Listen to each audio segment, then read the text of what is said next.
Olá, meus queridos amigos, muito boa noite. Muito boa noite, gente, muito boa noite para todos vocês.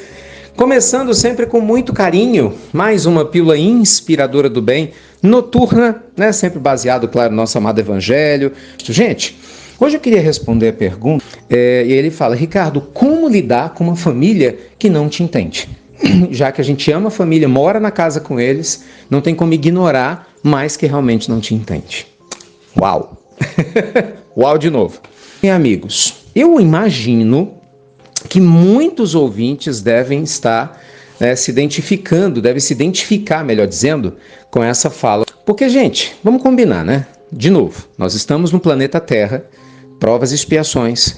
Naturalmente, a maioria das pessoas que a gente tem dentro da nossa família são espíritos que estão reencarnando conosco mais uma vez. Já temos histórico espiritual com boa parte deles. A gente sabe que muitas vezes esse histórico espiritual ele é baseado em conflitos e por isso a providência divina faz a gente reencarnar com familiares para que a gente aprenda a se amar, se respeitar e reformular os nossos conflitos. Mas isso significa o quê?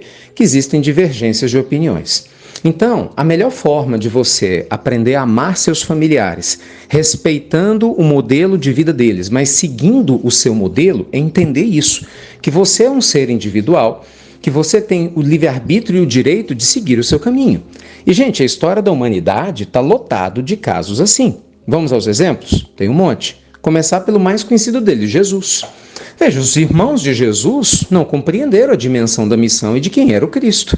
A gente vê essa menção na Bíblia, né? Em uma das histórias do Evangelho, em que Jesus convidado, a refletir sobre a presença da mãe dos irmãos depois de ficar dias fora de casa, na multidão, e os evangelistas contam que o Cristo fala, apontando para a multidão: eis aqui minha mãe e meus irmãos.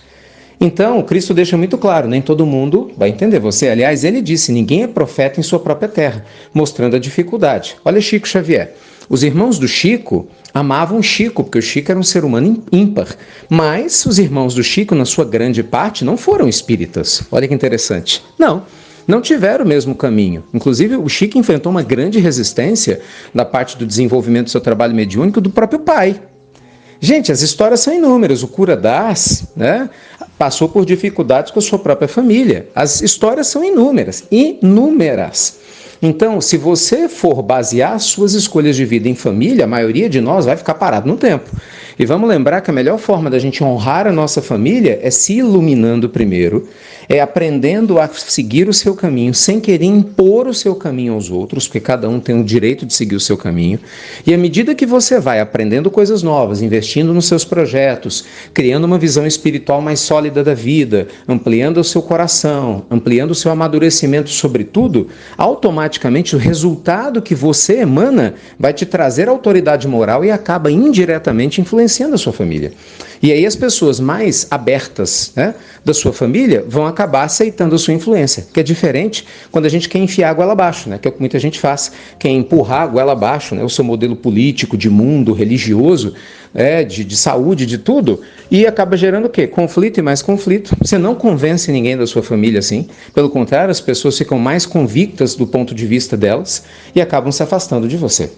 Então, gente, siga o seu caminho, faça a sua parte, respeite seus familiares, mas não deixe de focar naquilo que te cabe, porque o nosso primeiro compromisso espiritual é conosco. Antes de querer mudar os outros, nós temos que mudar a nós. E somente assim, indiretamente, a gente começa a auxiliar nossos familiares. E aí chega um dia, que a gente não sabe quando, que muitos desses familiares começam a te buscar para pedir ajuda, para pedir auxílio, e aí o processo começa a se transformar.